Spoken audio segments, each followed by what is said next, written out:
So, recently I've been on a historical action movie bender.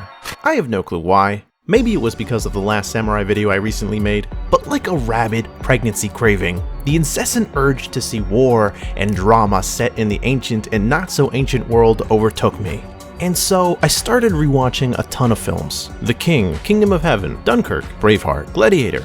And as I initially pondered how I might write about some of the commonalities between these films, possibly commentating on how they depict war and its effect on our relationship with war itself, amidst my reading, I was constantly encountering one of the most annoying critiques that popped up again and again and again.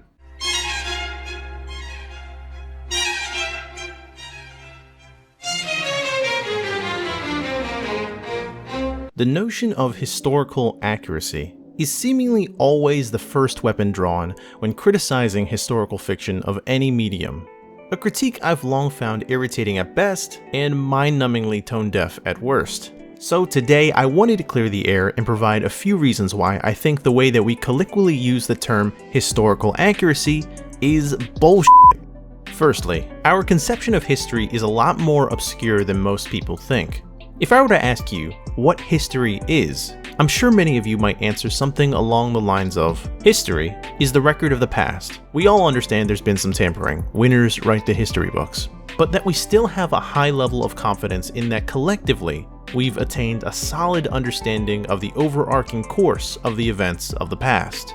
Now, that answer isn't entirely wrong, but it's not the full picture either.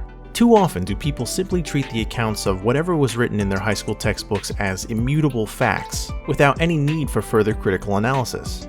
I'm not here in any way to say that history is not factual, but it's factual in a way that is fundamentally different from a replicable science like chemistry or physics. Historians are tasked with amalgamating a complex network of records into an informative but ultimately limited perspective of how life was like in the past. This doesn't make history any less valuable than the traditional sciences, but it means that the way we discuss or debate history is incomparable to how we might debate on if black holes are real, or how puberty works.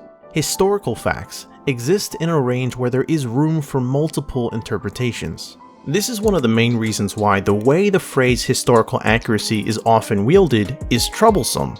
It gets used to infer that an event or historical period consists of a uniform set of traits, with an objectively correct singular interpretation.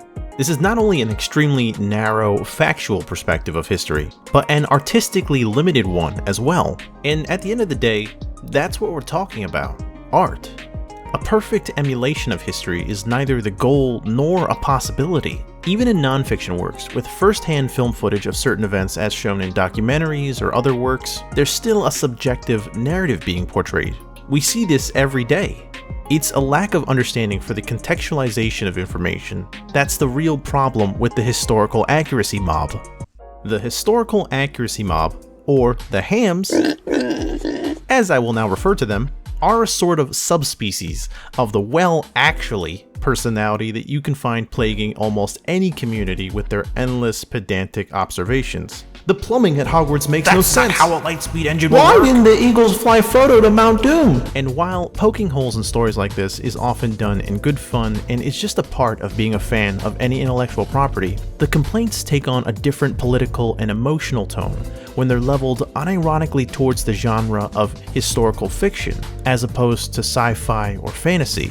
Because here, the hams are making assertions about what should and should not be reflected regarding our actual shared history. This begs the question of how much responsibility do writers, filmmakers, and video game developers have to the history that they portray? Creators working in this arena must constantly walk a razor-thin tightrope of adhering to historical records whilst still creating a compelling story or experience.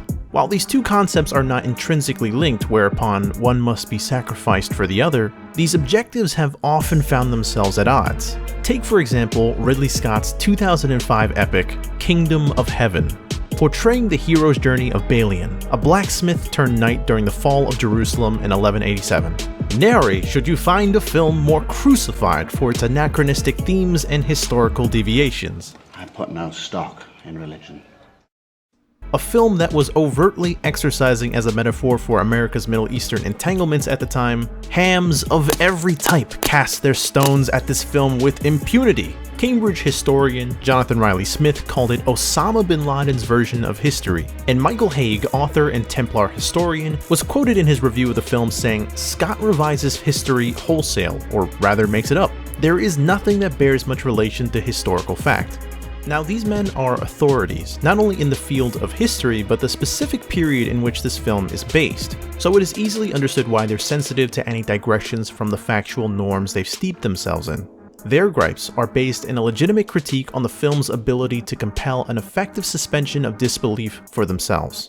But a willing suspension of disbelief is predicated on the individual, whereupon explicit historical correctness is not exactly a necessity for most, as it would seem. For all of Riley Smith's and Haig's bemoaning, Kingdom of Heaven still raked in $211 million at the global box office, and we see this same type of success with many quote-unquote historically flawed films. I would literally need an entire video to document the extensive liberties taken in Mel Gibson's Braveheart, but that didn't stop the film from winning 5 Academy Awards. So clearly historical accuracy is not a necessity for critical or commercial success, which returns us to the supposed ethical dilemma of the artist's responsibility to history.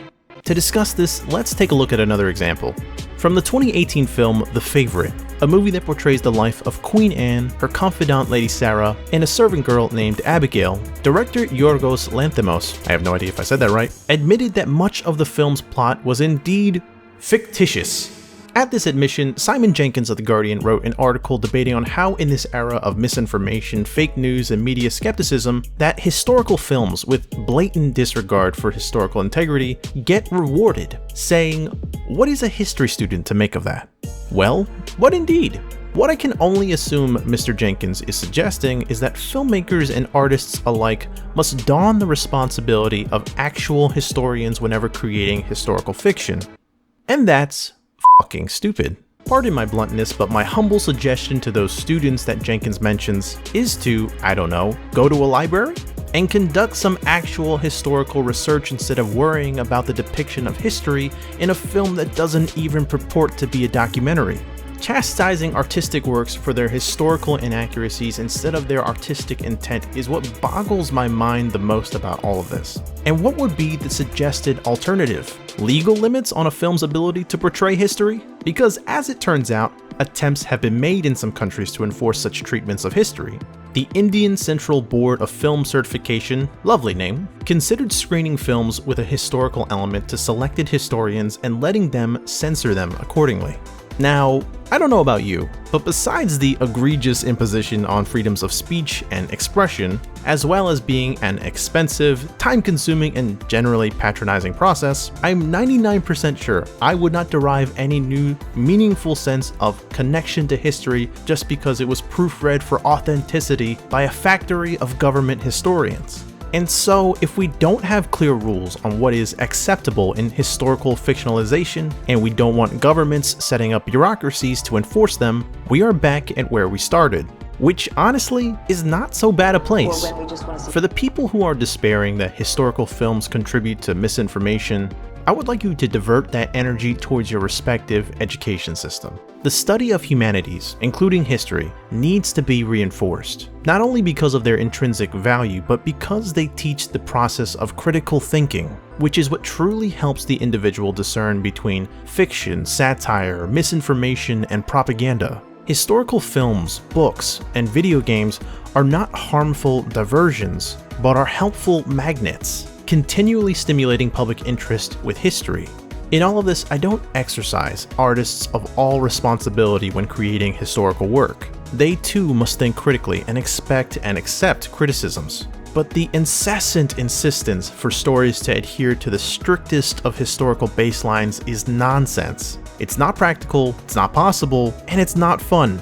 Whether you love or hate historical media, it shouldn't be seen as a threat to history, or inherently worse because of its inaccuracies. Because even the most inaccurate of films can spark debates, prompt questions, and hone our ability to analyze. They invite us to sharpen skills that are essential to not only understanding history, but the world that we live in today. What is up guys, thank you so much for watching, I hope you enjoyed the video. This was kind of a weird one, I typically don't make these kind of rant-like videos, but it was something I felt like I needed to get off my chest. If you agree or disagree with any of the points I brought up, please shout them out in the comments down below, I would love to hear some discourse. If you can, leave a like or subscribe to support the channel, it means a lot to me as always, but most of all, don't forget to have a good day, have a good life, and I'll see you guys on the next one.